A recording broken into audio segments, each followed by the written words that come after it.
Bonjour, bienvenue sur la Voix de Morgane. J'espère que vous allez bien. Alors, ambiance un petit peu particulière, orageuse.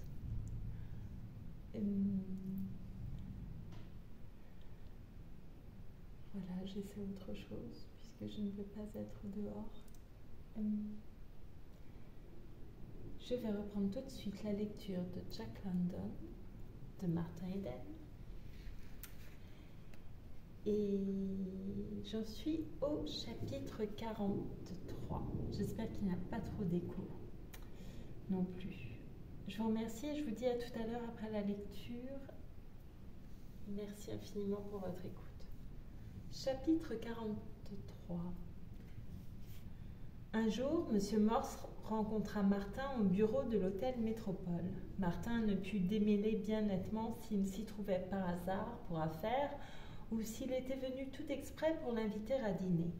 Il pencha vers cette dernière hypothèse. Ce qui était certain, c'était ceci. Il était invité à dîner par M. Morse, le père de Ruth, qui lui avait interdit sa maison et avait rompu ses fiançailles. Martin ne ressentit aucune colère et ne se drapa point dans sa dignité. Il se demanda simplement pourquoi M. Morse s'abaissait ainsi et s'il en sentait même l'humiliation. Et, sans décliner l'invitation, il la remit à une époque indéterminée, tout en s'informant de la famille et de Ruth en particulier. Son nom lui vint aux lèvres tout naturellement, sans hésitation. Il fut même surpris de ne pas en éprouver le plus petit serrement de cœur. On l'invitait beaucoup à dîner et il acceptait quelquefois. Des gens se faisaient présenter à lui, tout exprès pour pouvoir le recevoir. Et il continua d'être intrigué par ce petit rien qui devenait une chose grave. Bernard Higginbotham l'invita à dîner. Cela l'intrigua davantage encore. Il se rappela ces jours de misère noire où personne ne l'invitait. C'est à ce moment-là qu'il en aurait eu besoin, alors qu'il s'affaiblissait faute de nourriture. Paradoxe ridicule. Quand il avait faim, personne ne lui donnait à manger. À présent qu'il pouvait se gaver et avait perdu son appétit, les dîners affluaient de toutes parts. Pourquoi ? Qu'avait-il fait qui justifie ce changement ? Il était resté le même. Monsieur et Madame Morse l'avaient condamné comme un fainéant, un incapable et, par l'intermédiaire de Ruth, lui avaient offert une place d'employé dans un bureau. Sa littérature, il la connaissait, puisque Ruth leur avait fait lire ses manuscrits dès cette époque. C'était la même, exactement la même qui plus tard avait rendu son nom célèbre. C'était donc cette célébrité qui lui valait de dîner chez eux. Une chose était évidente, les Morse ne se souciaient ni de lui ni de ses œuvres. Ils n'avaient à leurs yeux que l'attrait de son triomphe actuel et, pourquoi pas, parce qu'il avait également 100 000 $ environ. C'est de cette façon que la société bourgeoise évalue un homme. Pourquoi en aurait-il été autrement pour Martin ? Mais de cette estimation, sa fierté n'en voulait pas. C'est pour lui-même, pour son travail, qui n'était que l'expression de son moi, qu'il voulait être apprécié. Lizzie, elle, l'aimait pour lui-même. Pour elle, son œuvre ne comptait pas. Jimmy le plombier, tous ses anciens camarades, l'aimaient pour lui-même. Il l'avait prouvé bien des fois, du temps où il était un des leurs. Il l'avait prouvé une fois de plus, ce fameux dimanche à Shellman Park. Peu leur importait son œuvre à cela. Celui qu'ils aimaient, celui qu'ils défendaient envers et contre tous, c'était Martin Eden, tout simplement, leur copain, un brave type. Il y avait aussi Ruth. Qu'elle l'ait aimé pour lui-même, c'était indiscutable. Et pourtant, elle lui avait préféré son étroite morale bourgeoise. Elle avait combattu sa littérature, et elle l'avait combattu surtout, lui, semblait-il, parce qu'elle ne lui rapportait pas d'argent. De son cycle d'amour, c'était tout ce qu'elle avait trouvé à dire. Elle aussi l'avait supplié de se faire une situation. Il lui avait lu tout ce qu'il avait écrit, poèmes, essais, nouvelles, wiki, la honte du soleil, tout. Et toujours, obstinément, elle l'avait engagé à devenir sérieux, à trouver une situation. Grand Dieu! Comme s'il n'avait pas travaillé, en se privant de sommeil et en menant cette vie éreintante pour s'élever jusqu'à elle. Et le petit rien grandissait toujours. Il se portait bien, mangeait bien, dormait bien, et pourtant Le petit rien devenait une obsession. J'étais le même. Cette idée hantait son cerveau. Un dimanche, à dîner, assis en face de Bernard Higginbotham, il eut de la peine à ne pas hurler. J'étais le même, c'était à cette époque que j'ai écrit ces ouvrages. Et maintenant vous me gavez quand alors vous m'avez laissé mourir de faim. Vous m'avez fermé votre maison, vous m'avez renié, tout ça parce que je ne voulais pas chercher une situation. J'étais le même, tout ce que j'ai fait était déjà fait. À présent, vous vous interrompez respectueusement quand je vous parle, vous vous suspendez à mes lèvres, vous buvez avec admiration la moindre de mes paroles. Je vous dis que votre parti est pourri et au lieu de vous mettre en colère, vous faites « et « ah » et vous admettez qu'il y a beaucoup de vrai dans ce que j'avance. Et pourquoi ? Non pas parce que je suis Martin Eden, un bon garçon, pas complètement idiot, mais parce que je suis célèbre, parce que j'ai de l'argent, beaucoup d'argent.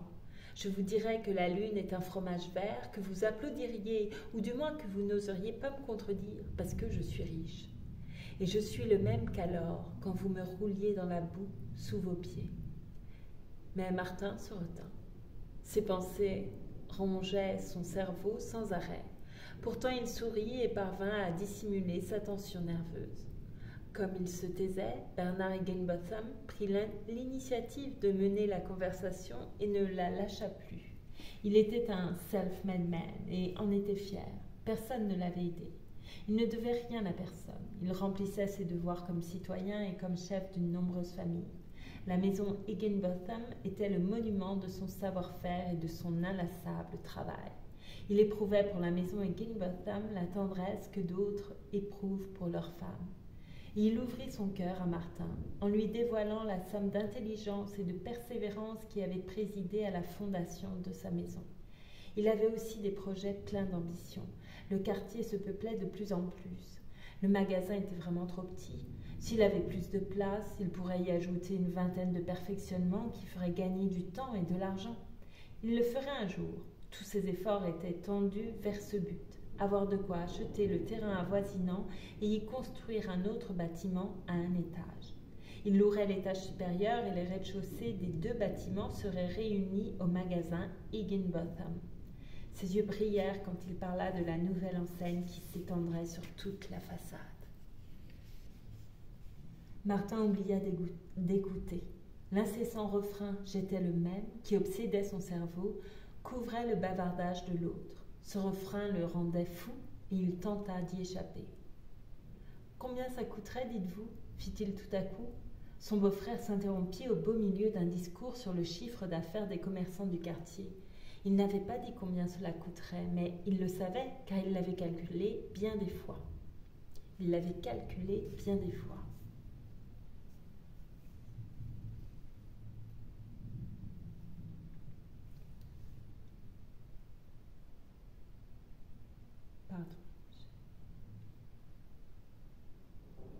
Au prix où sont les matériaux, à présent, dit-il, faudrait compter dans les 4 000 $. Avec l'enseigne ? Je ne l'ai pas compté. Une fois la maison construite, elle viendra bien toute seule. Et le terrain ? 3 000 $. Il se pencha en avant, il mordilla nerveusement ses lèvres, ouvrit et ferma machinalement ses mains, tandis que Martin écrivait un chèque qu'il lui tendit ensuite. Il était de 7 000 $. Je ne peux pas payer plus de 6%, dit-il d'une voix sourde. Martin eut envie de rire, mais demanda simplement « Qu'est-ce que ça ferait ?»« Attendez, 6%, 6 fois 7, 85, soit 135 $ par mois, n'est-ce pas ?»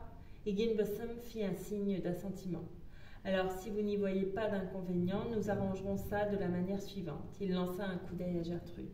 Je vous fais grâce des intérêts, à condition que vous dépensiez ces 35 $ par mois pour le blanchissage, le ménage et la cuisine. Ces 7 000 $ sont à vous, si vous vous engagez à laisser Gertrude se reposer. Acceptez-vous. M. Higginbotham avait la gorge contractée. De songer que sa femme ne ferait plus le ménage remplissait d'amertume son âme sordide.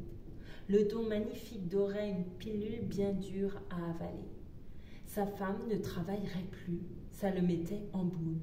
« Parfait, alors, dit Martin, c'est moi qui paierai les 35 $ par mois et Il fit un mouvement pour reprendre le chèque, mais Bernard Higginbotham s'en empara précipitamment en s'écriant « J'accepte, j'accepte !» Quand Martin prit le tram, il était fatigué, écœuré. Il leva les yeux vers l'enseigne du commerçant. « Le cochon !» gronda-t-il. « Le cochon ! Le cochon !» Lorsque le Macintosh Magazine publia la chiromancienne ornée d'illustrations de Berthier et de 2 gravures de Wen, Hermann von Schmidt oublia qu'il avait trouvé ces vers obscènes. Il cria sur tous les toits que c'était sa femme qui les avait inspirés. Eut bien soin qu'un reporter en soit averti et se laissa interviewer par un journaliste accompagné d'un photographe et d'un dessinateur de marque. Il en résulta, dans le supplément du dimanche, une page entière remplie de photographies et de croquis de Marianne idéalisés, d'une foule de détails intimes sur Martin Eden et sa famille et du texte complet de La chiromancienne, en grands caractères, réédité avec la permission du Macintosh Magazine. La sensation fut énorme dans le quartier et de braves ménagères gonflèrent d'orgueil d'être en relation avec la sœur du grand écrivain, tandis que celles qui l'avaient dédaigné jusqu'alors se hâtèrent de réparer cette erreur. Hermann von Schmidt riait sournoisement dans sa petite boutique de réparation et décida de commander un tour neuf.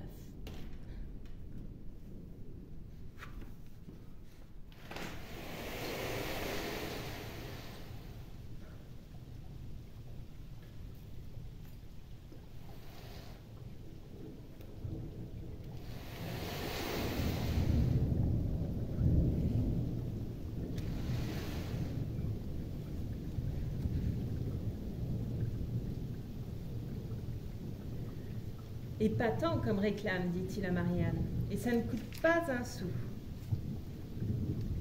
On ferait bien de l'inviter à dîner, suggéra Marianne. Et Martin vint dîner et fit des frais avec un énorme boucher en gros, accompagné de sa femme plus énorme encore, gens importants qui pouvaient être utiles à l'ambitieux Hermann von Schmidt. Il avait fallu l'appât du célèbre beau-frère pour les attirer, ainsi que le directeur en chef des agences de la côte du Pacifique pour la marque de bicyclette ASA, auquel Van Schmidt désirait plaire afin d'obtenir la représentation de cette marque pour Auckland. C'était en somme un bon atout que d'avoir Martin comme beau-frère, mais dans son fort intérieur, Van Schmidt ne pouvait en comprendre la raison. Dans le silence des nuits, tandis que sa femme dormait, il avait essayé de lire la littérature de Martin et en était arrivé à la conclusion que les gens étaient fous d'acheter ça. De son côté, Martin ne comprenait que trop bien la situation, tandis qu'appuyé au dossier de sa chaise, il caressait du regard la tête de son beau-frère, en rêvant qu'il lui écrasait de plusieurs coups de poing bien appliqués sa stupide face ricanante d'allemand. Une seule chose lui plaisait en Hermann, cependant.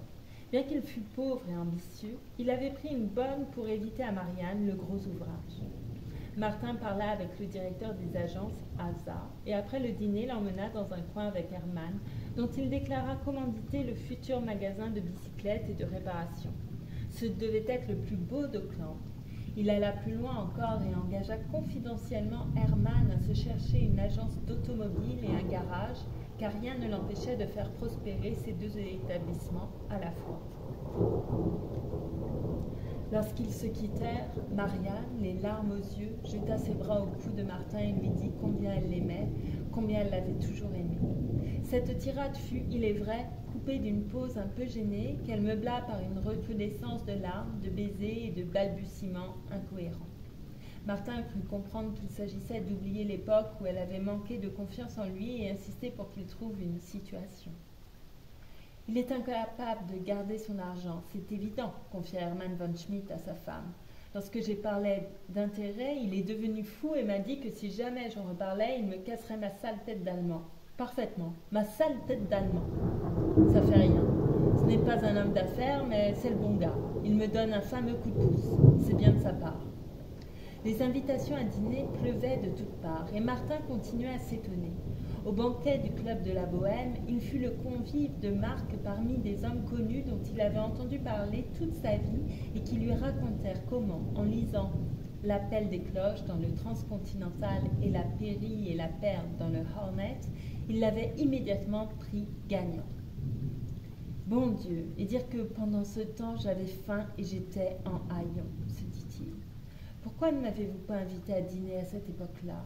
C'était le moment, j'étais le maire. J'avais déjà écrit ces ouvrages à l'époque où j'avais faim. Pas un mot n'a été changé depuis à l'appel des cloches, ni à la pairie et à la perle. Pardon, à la pairie et la perle. Mais non, vous ne m'invitez pas à présent à cause de ce que je suis, vous m'invitez parce que tous les autres m'invitent, parce que c'est un honneur de me recevoir à votre table. Vous m'invitez à présent parce que vous êtes de stupides animaux, parce que vous êtes la foule, parce que, en ce moment même, l'aveugle et moutonnière fantaisie de la foule est de s'occuper de moi. Mais dans toutes ces flatteries, est-ce que Martin Eden et son travail entrent en ligne de compte? Conclut-il plaintivement. Puis il se leva et répondit avec esprit à un toast plein de verve. Et partout où il se trouvait, au club de la presse, au Redwood Club, à des thés poétiques ou à des réunions littéraires, partout on rappelait l'appel des cloches et la pairie et la perle et le bien qu'on en avait immédiatement pensé. Et toujours, Martin se demandait exaspéré, mais pourquoi ne m'avoir pas tendu la main? J'étais le même. L'appel des cloches, la pairie et la perle n'ont pas changé d'un iota. Ils contenaient autant d'art, avaient la même valeur. Mais leur valeur est là, vous vous en moquez. Vous me nourrissez à l'heure qu'il est parce que la foule imbécile se dispute l'honneur de me nourrir. Souvent alors, il voyait tout à coup apparaître au beau milieu de l'assemblée un jeune voyou, en veston trop court, coiffé d'un Stetson rejeté en arrière. Cela lui arriva un après-midi à la Société Galena d'Auckland. Il venait de monter sur l'estrade et s'avançait vers le public lorsqu'il aperçut, entrant fièrement par la porte de la grande salle, le jeune voyou avec son feutre rejeté en arrière. 500 femmes élégantes se retournèrent aussitôt pour voir ce que Martin regardait avec une pareille insistance. Elles ne virent rien que l'allée centrale vide, mais lui voyait le jeune dur suivre, en se dandinant, cette allée, et il se demanda s'il allait enlever son chapeau, bien qu'il sût que ce n'était guère dans ses habitudes. Il suivit l'allée jusqu'au bout et monta sur l'estrade. Martin eut envie de pleurer sur ce fantôme de sa jeunesse à la pensée de toute la somme de souffrances qui l'attendait. Sur l'estrade, il vint droit à Martin puis disparut. Les 500 femmes applaudirent doucement pour encourager le grand homme timide qu'était leur hôte. Et Martin, chassant la vision de son esprit, sourit et commença sa conférence. Le directeur des écoles, digne vieillard, arrêta Martin dans la rue et lui rappela certaines scènes dans son bureau à la suite desquelles Martin avait été expulsé de l'école pour cause de bataille. « J'ai lu votre appel des cloches à sa parution, il y a déjà assez longtemps, dit-il. C'est aussi bien que de l'Edgar Poe. C'est magnifique. » ai-je dit en le lisant, magnifique. Et Martin faillit répondre. Oui, et dans les mois qui suivirent, je vous ai rencontré 2 fois et vous avez fait semblant de ne pas me voir. Les 2 fois, j'avais faim et j'allais au mont-de-piété. J'étais le même alors, le même qu'aujourd'hui. Et vous ne m'avez pas reconnu. Pourquoi me reconnaissez-vous aujourd'hui? Je disais encore l'autre jour à ma femme, continua le digne vieillard, que ce serait une bonne idée si vous veniez dîner un de ces soirs. Elle était tout à fait de mon avis, tout à fait. Dîner, dit Martin d'un ton si agressif que l'autre en sursauta. Dîner? Je sais pas. Mon Dieu. Oui, oui, dîner. Oh, à la fortune du pot, hein, chez votre vieux directeur, hein? Brigand, fit-il nerveux, avec un timide essai de bourrade qui voulait être jovial. Martin descendit la rue dans une sorte de torpeur. Il s'arrêta au coin et regarda vaguement autour de lui. « Nom de Dieu !» murmura-t-il enfin. « Le vieux a eu peur de moi. »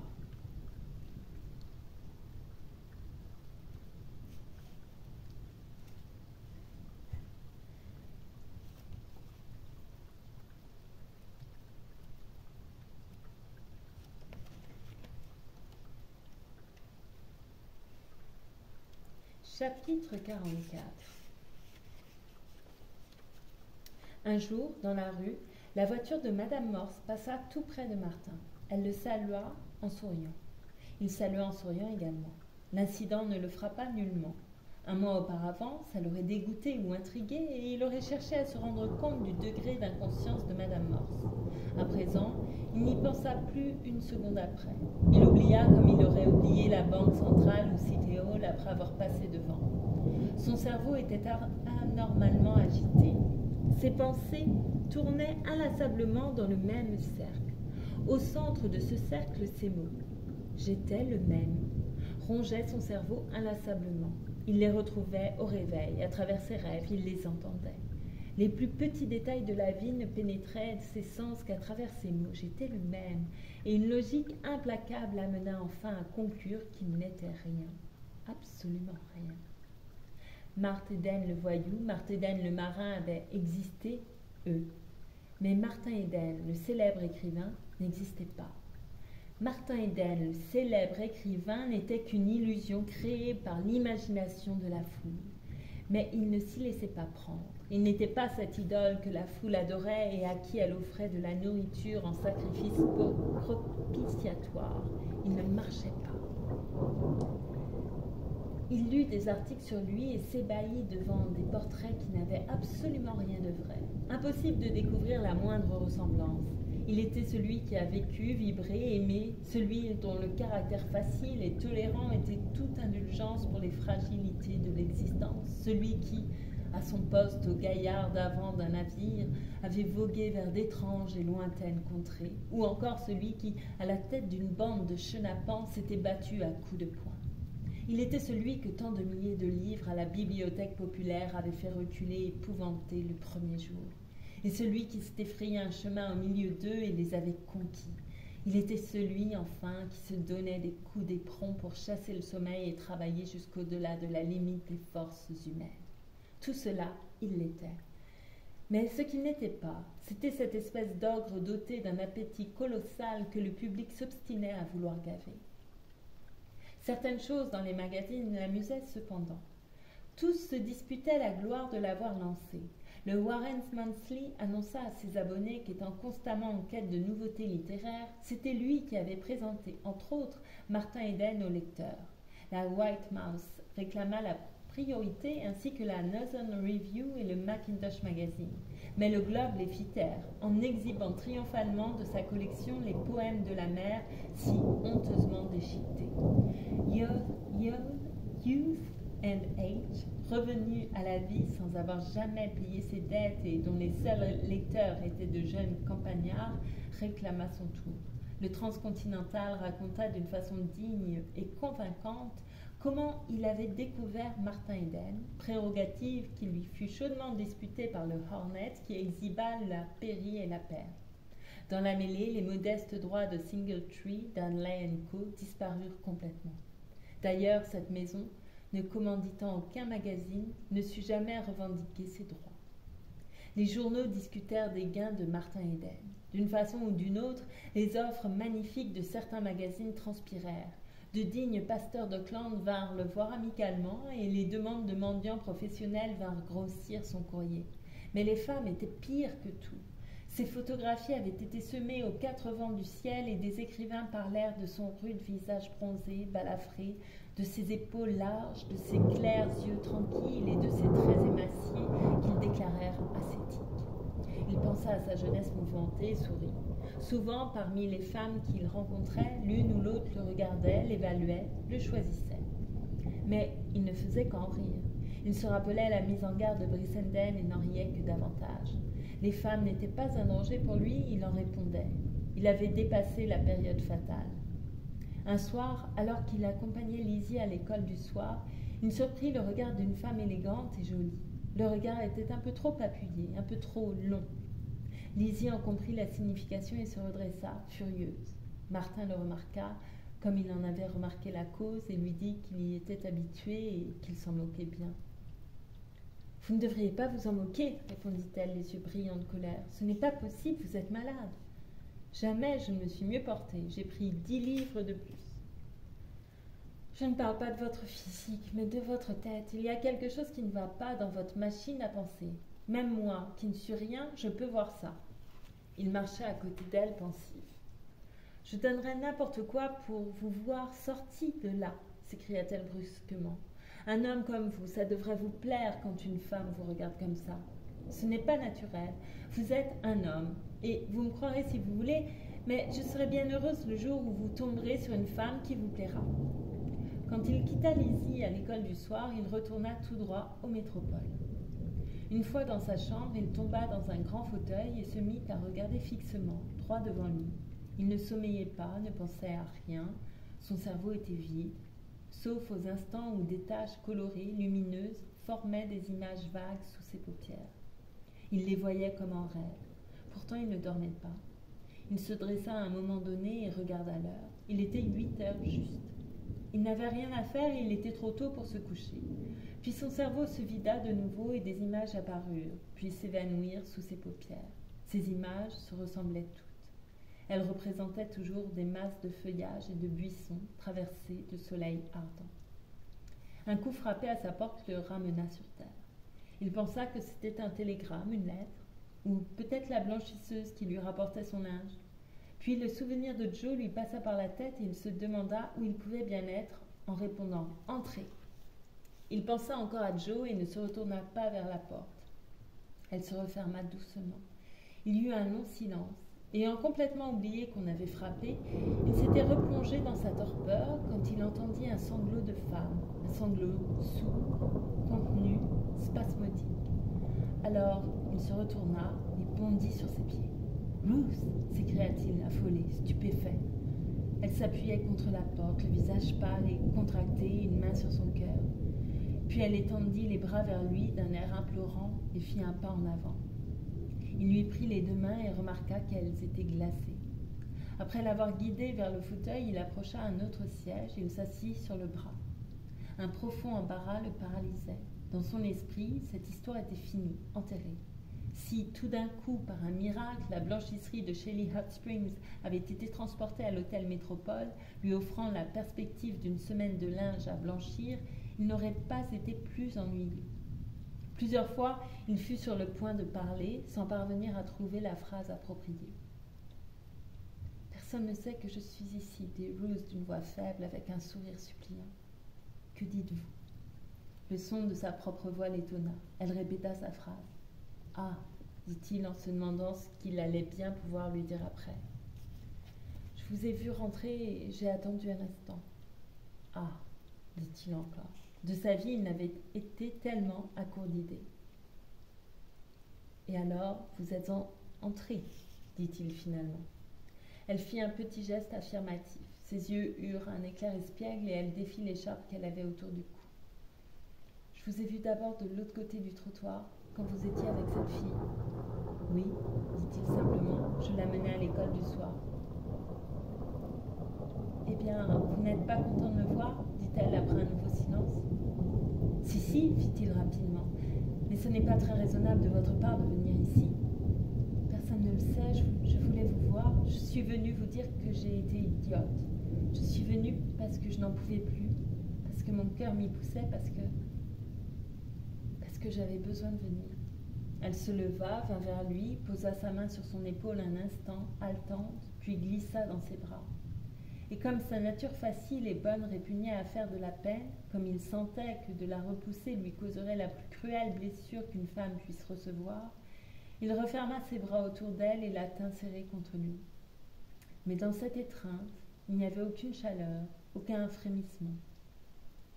Elle était venue dans ses bras et il la tenait, voilà tout. Elle se pelotonna contre lui, puis ses mains se glissèrent autour de son cou, se nouèrent sur sa nuque. Mais il ne s'enflamma pas sous la caresse de ses mains et il se sentait de plus en plus gêné et mal à l'aise. « Pourquoi tremblez-vous ainsi » lui demanda-t-il. « Vous avez froid ? Voulez-vous que j'allume le feu ?» Il fit un mouvement pour se dégager, mais elle se serra davantage contre lui en frissonnant violemment. « Simple nervosité, dit-elle, en claquant des dents. Dans 1 minute, ça sera passé, je vais déjà mieux. » Ses frissons diminuaient peu à peu. Il la tenait toujours dans ses bras, mais sa surprise embarrassée avait cessé. À présent, il savait pourquoi elle était venue. « Ma mère voulait me faire épouser Charlie Hapgood, dit-elle. « Charlie Hapgood, ce gars qui ne dit que des platitudes, gémit Martin. Puis il ajouta « Et maintenant, je suppose que c'est moi que votre mère désire que vous épousiez. » Ce n'était point une question qu'il posait, c'était l'affirmation d'une certitude. « Elle ne s'y opposera plus, je le sais, dit Ruth. Elle me considère comme un parti tout à fait convenable. » Ruth fit signe que oui. Et pourtant, je ne suis pas un parti plus convenable que le jour où elle vous a obligé à rompre nos fiançailles, dit-il, pensif. Je n'ai pas changé. Je suis le même Martin Eden. Non, je suis pire. Je fume plus que jamais. Ne le sentez-vous pas? Sans lui répondre, elle posa ses doigts sur les lèvres de Martin, gracieusement mutine, et attendit le baiser que ce geste lui valait autrefois. Mais le baiser ne vint pas. Martin attendit qu'elle ait retiré ses doigts et poursuivit. Je n'ai pas changé. Je n'ai pas de situation. Je n'en cherche pas. Je n'en chercherai pas. Et j'ai toujours la conviction que Herbert Spencer est un noble et grand homme et que le juge Blount est un âne batté. J'ai dîné chez lui l'autre soir, ce qui m'a confirmé dans mon opinion. Mais vous n'avez pas accepté l'invitation de mon père, protesta-t-elle. Tiens, vous savez ça. C'est votre mère qui l'avait envoyé. Elle garda le silence. C'est bien votre mère, je m'en doutais. Je suppose aussi que c'est elle qui vous a envoyé ici. Personne ne sait que je suis venue, dit-elle en protestant. Croyez-vous que ma mère me l'aurait permis? Elle vous permettrait de m'épouser, ça c'est certain. Elle poussa un cri. Oh, Martin, comme vous êtes cruel. Vous ne m'avez pas embrassé une seule fois. Vous êtes froid comme un marbre. Pensez à ce que j'ai osé faire. Elle jeta un coup d'œil autour d'elle en frissonnant, mais non sans une certaine curiosité. Pensez que je suis ici, chez vous. Je voudrais mourir pour vous, mourir pour vous. La voix de Lizzie chantait encore à son oreille. Pourquoi ne l'avez-vous pas osé plus tôt? Interrogea-t-il d'un ton sec. Quand je n'avais rien, quand je mourais de faim, quand j'étais exactement ce que je suis aujourd'hui, le même homme, le même artiste, le même Martin Eden. Ça fait bien des jours que je me pose cette question, non pas à cause de vous spécialement, mais d'une façon générale. Je n'ai pas changé, voyez-vous, bien que la soudaine appréciation de ma valeur par le monde m'amène constamment à devoir me rassurer sur ce point. Ma chair est restée la même et mes 10 doigts et mon visage. Je n'ai acquis ni plus de force ni une qualité de plus. Mon cerveau est pareil. Je n'ai même rien inventé de plus ni en littérature ni en philosophie. Ma valeur personnelle est exactement semblable à ce qu'elle était quand personne ne voulait de moi. Pourquoi veut-on de moi à présent? C'est ce qui m'intrigue. Il est évident que ce n'est pas pour moi-même, puisque je suis restée ce que j'étais quand on ne voulait pas de moi. Donc c'est pour une raison extérieure, pour une raison qui n'est pas moi. Voulez-vous que je vous dise ce que c'est? C'est mon succès. Mais ce succès, ce n'est pas moi. Et aussi tout l'argent que j'ai gagné et que je continue à gagner. Et c'est également à cause de ça, de ce succès, de cet argent que vous voulez de moi aujourd'hui. Vous me brisez le cœur, sanglota Bruce. Vous savez que je vous aime, que je suis venue parce que je vous aime. Je crains que vous ne saisissiez pas bien mon point de vue, dit-il avec douceur. Je veux dire que du moment que vous m'aimez, comment se fait-il que votre amour actuel soit si fort quand votre amour autrefois était assez faible pour me renier? Oubliez tout ça et pardonnez-moi, s'écria-t-elle avec passion. Oubliez tout ça et pardonnez-moi, s'écria-t-elle avec passion. Je n'ai jamais cessé de vous aimer, souvenez-vous-en. Je suis là maintenant dans vos bras. J'ai bien peur d'être un marchand plein de méfiance qui regarde trop attentivement les balances pour peser votre amour et craint de s'apercevoir que le poids n'y est pas. Elle se dégagea de ses bras, se redressa et le regarda longuement, profondément. Elle fut sur le point de parler, puis hésita et se tut. « Tenez, je vais vous expliquer la façon dont je vois les choses, poursuivit Martin. Autrefois, quand je n'avais pas reçu ma consécration officielle, en dehors de mon milieu, personne ne s'intéressait à moi. Lorsque j'écrivais mes livres, aucun de ceux qui en ont lu les manuscrits ne s'en souciait. Bien au contraire, on semblait ne m'en estimer que moins. On aurait dit vraiment qu'en écrivant, je commettais un acte pour le moins répréhensible. Et tout le monde me disait « cherchez un gagne-pain ». Elle fit un geste de dénégation. « Si, dit-il, vous acceptez. Vous me disiez « cherchez une situation ». Le mot familier de gagne-pain, comme bien des mots que j'ai écrits, vous choque. Il est brutal. Je vous réponds que je le trouvais brutal également quand tout le monde me le jetait à la figure, comme on recommande la bonne conduite à un être dévoyé. Mais je m'écarte de la question. La publication de mes livres, l'accueil qu'ils ont reçu du public, ont changé la nature de votre amour. Le Martin Eden qui n'était que lui-même, vous ne vouliez pas l'épouser. Vous ne l'aimiez pas assez pour ça. Aujourd'hui, votre amour est assez grand, et je ne peux m'empêcher d'en conclure qu'il a grandi en raison de la faveur du public qui a consacré mon talent. Pour vous, il ne s'agit pas de mon argent, je le sais, bien que je sois certain qu'il entre pour beaucoup dans le changement qui s'est opéré chez vos parents. Tout ça, naturellement, n'est pas très flatteur pour moi. Mais ce qui est pire, ça me fait douter de l'amour, du divin amour. L'amour est-il donc chose si matérielle qu'on doive le nourrir de réclames et de popularité? On dirait. C'est une idée qui m'a hantée à un tel point que j'ai failli en devenir fou. Pauvre Chertel. Elle étendit la main, passa doucement ses doigts à travers les cheveux de Martin. Laissez toutes ces vilaines pensées. Reprenons depuis le commencement. Je n'ai jamais cessé de vous aimer. Oui, j'ai manqué de fermeté en cédant à la volonté de ma mère. Je n'aurais pas dû le faire. Mais je vous ai entendu parler si souvent, avec une grande compréhension de la fiabilité, de la fragilité des humains. Étendez-la sur moi, cette compréhension. J'ai péché par ignorance. Pardonnez-moi. Oh, je vous pardonne, dit-il avec impatience. Il n'y a d'ailleurs rien à pardonner. Chacun agit selon ses propres lumières et ne peut faire davantage. C'est comme si je vous demandais de me pardonner de n'avoir pas trouvé une situation.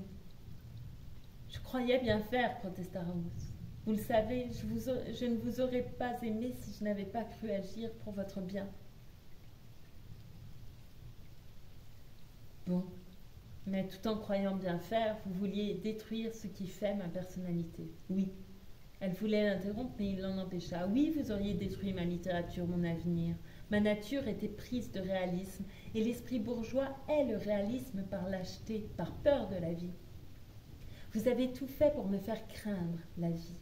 Vous m'auriez rabaissé à la mesure de votre vie bourgeoise où tout est mesquin, faux et vulgaire. Elle eut un geste de protestation. La vulgarité, une vulgarité cordiale, je l'admets, est la base de la culture bourgeoise et de ses raffinements. Comme je vous l'ai dit, vous vouliez me rabaisser et me modeler à l'image des vôtres, d'après l'idéal de votre classe, l'évaluation de votre classe, les préjugés de votre classe. Secoua tristement la tête. Et même en ce moment, vous ne me comprenez pas. Mes mots, pour vous, ne signifient rien de ce que j'essaye d'y mettre. Pour vous, ça n'est pas sérieux. C'est tout au plus, si ça vous intrigue et vous amuse un peu, que ce jeune sauvage, sorti en rampant d'un abîme de boue, se permette de juger votre classe et de la trouver vulgaire. Elle appuya la tête contre son épaule avec lassitude, et de nouveau un frisson nerveux la secoua. Comme elle restait silencieuse, il continua. Et maintenant, vous voulez recommencer notre amour. Vous voulez m'épouser. Vous me voulez. Et pourtant, regardez, si mes livres n'avaient pas été remarqués, je n'en serais pas moins demeuré le même, mais vous ne seriez pas venu. Ce sont tous ces livres. Bon Dieu. Ne jurez pas, interrompit-elle. Le reproche le fit éclater d'un rire amer. Voilà, c'est bien ça, dit-il. Dans un moment critique, quand ce que vous croyez être le bonheur de votre vie est en jeu, un juron vous fait peur. Ces mots firent sentir à Ruth la puérilité de son exclamation, mais elle trouva qu'il en avait exagéré la portée et lui en voulut. Un long silence s'établit. Elle réfléchissait désespérément aux moyens de le reprendre. Il pensait à son amour défunt. Il ne l'avait jamais vraiment aimé. Il le savait à présent. Il avait aimé une Ruth idéale, un être éthéré, sorti tout entier de son imagination, l'inspiratrice ardente et lumineuse de ses poèmes d'amour. La vraie Ruth, celle de tous les préjugés bourgeois, marquée du sceau indélébile de la mesquinerie bourgeoise, celle-là, il ne l'avait jamais aimée. Elle se mit à parler tout à coup. Je sais qu'il y a beaucoup de vrai dans ce que vous dites. J'ai eu peur de la vie, je ne vous ai pas assez aimé, mais j'ai appris à mieux comprendre l'amour. Aujourd'hui, je vous aime pour vous-même, pour ce que vous avez été, à cause même de la façon dont vous êtes devenu ce que vous êtes. Je vous aime à cause même de ce qui vous différencie de ce que vous appelez ma classe, à cause de vos croyances que je ne comprends pas, mais que j'apprendrai à comprendre, je le sais. Je ferai tout pour les comprendre. Tenez, fumez, jurez, ça fait partie de vous et je vous aimerai à cause de ça. J'apprendrai, vous verrez. Depuis 10 minutes, j'ai déjà beaucoup appris.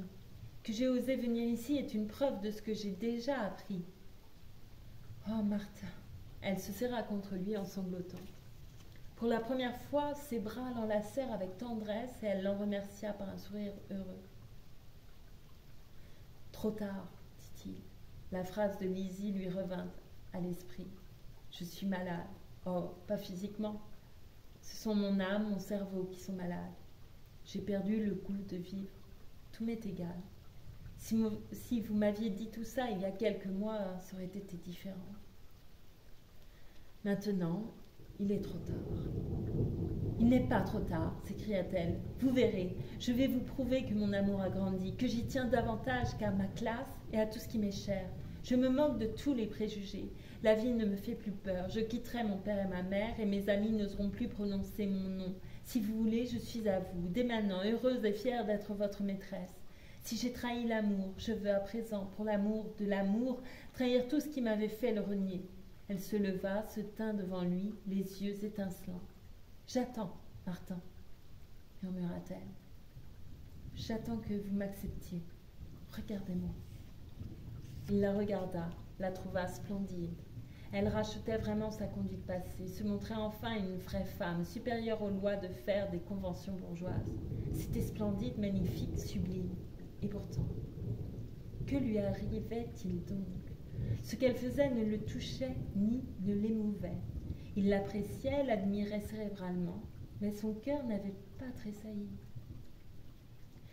Et il ne la désirait plus. De nouveau, la phrase de Lizzie lui revint à l'esprit. « Je suis malade, très malade, » dit-il avec un geste désespéré. « Je m'en aperçois seulement maintenant. Quelque chose en moi s'est éteint. Je n'ai jamais eu peur de la vie, mais je n'aurais jamais cru pouvoir être blasée de la vie. La vie m'a tellement saturée d'émotions que je suis vidée de tout désir. Si je pouvais encore désirer, c'est vous que je désirerais. Vous voyez à quel point je suis malade. » Il renversa la tête et ferma les yeux. Et de même que l'enfant qui pleure oublie son chagrin en regardant la lumière se brouiller à cause de ses larmes, Martin oublia sa maladie, la présence de Ruth, tout, pour ne plus voir qu'un immense rideau de feuillage, traversé d'ardents soleils, qui se formait et flamboyait sous ses paupières. Ce soleil, trop ardent, l'éblouissait, lui faisait mal. Et pourtant, il le regardait.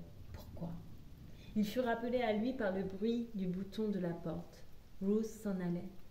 « Comment vais-je sortir » dit-elle, d'un ton larmoyant. « J'ai peur. »« Oh, pardon » s'écria-t-il, sautant sur ses pieds. « Je ne suis pas moi-même, vous voyez. J'avais oublié que vous étiez là. » Il toucha sa tête du doigt. « Vous voyez, ça ne va pas très bien. Je vais vous ramener. Nous allons sortir par la porte de service. Personne ne vous verra. Ne nous verra. Baissez votre voile et tout ira bien. » Elle se cramponna à son bras le long des corridors mal éclairés de l'escalier étroit. « Je suis sauvée, dit-elle, quand ils furent sur le trottoir, et vivement, elle fit un mouvement pour dégager son bras. « Non, non, je vous accompagne chez vous, répondit Martin. « Non, je vous en prie, c'est inutile, dit-elle. » De nouveau, elle essaya de dégager son bras. Martin eut une lueur de curiosité. À présent qu'elle était en sûreté, elle avait peur. Elle n'avait qu'une idée, se débarrasser de lui au plus vite. Il renonça à comprendre la raison, l'attribua à sa nervosité et, retenant son bras doucement, continua à l'accompagner. Avant le coin de la rue, un homme se dissimula tout à coup sous une porte cochère. Malgré son col remonté, il reconnut Norman, le frère de Ruth. En chemin, Ruth et Martin causèrent peu. Elle était hébétée, il était apathique. Il lui annonça seulement qu'il allait partir retourner dans les mers du Sud. Elle lui demanda pardon d'être venue, et ce fut tout. Leur adieu fut quelconque. Ils se serrèrent la main, se dirent bonsoir. Il enleva son chapeau, puis la porte se referma bruyamment. Il alluma une cigarette et fit demi-tour. En passant devant la porte cochère sous laquelle il avait vu Norman disparaître, il s'arrêta pour affirmer tout haut. « Elle mentait. Elle me faisait croire qu'elle courait les pires risques, sachant fort bien que son frère, qui l'avait amenée, l'attendait pour la reconduire. » Il éclata de rire. « Oh, ces bourgeois, quand j'étais fauchée, il n'aurait pas fallu qu'on me voie avec sa sœur. Maintenant que j'ai un compte en banque, c'est lui qui me l'amène. » Il tournait sur ses talons pour s'en aller, quand un clochard qui marchait dans la même direction que lui demanda l'aumône. « Dites, monsieur, donnez-moi 25 cents pour coucher à l'asile de nuit. Cette voix fit retourner Martin. L'instant d'après, il serrait la main de Joe. « Tu te rappelles quand on s'est quitté à Chili Hot Springs, dit l'autre. Je t'ai dit qu'on se reverrait. Je le sentais.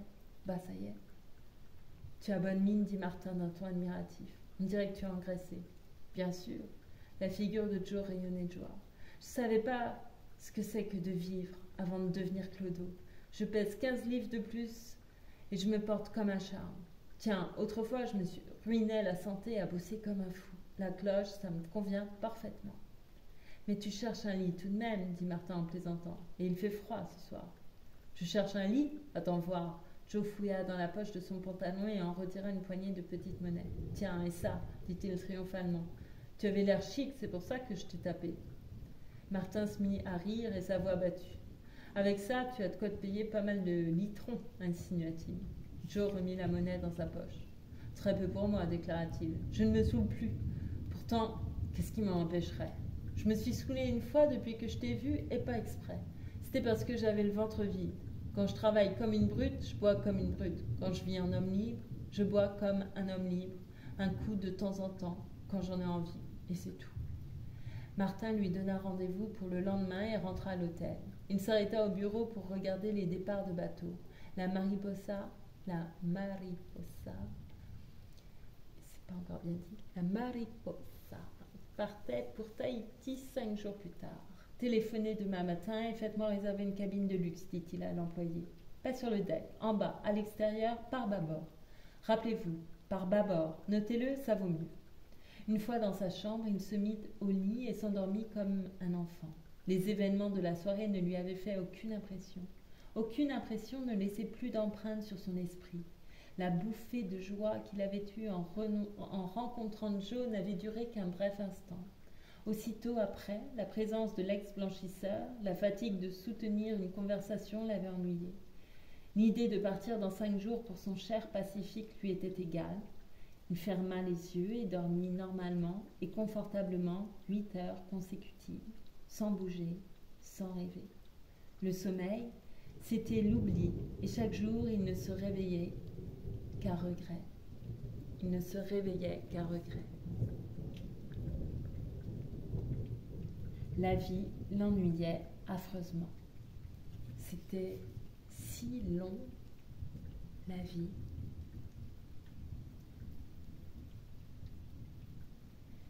Et voilà, c'est la fin du chapitre 44. Et il reste un chapitre que je vous lirai bientôt pour terminer. Martin Eden. Quelques accidents de lecture, encore une fois, je suis désolée, j'espère que ça vous plaira tout de même. Voilà, je vous remercie infiniment en tout cas. Et je fais des bêtises. Je vous remercie infiniment et je vous dis à très bientôt. Merci beaucoup. Merci. Non, je me trompe.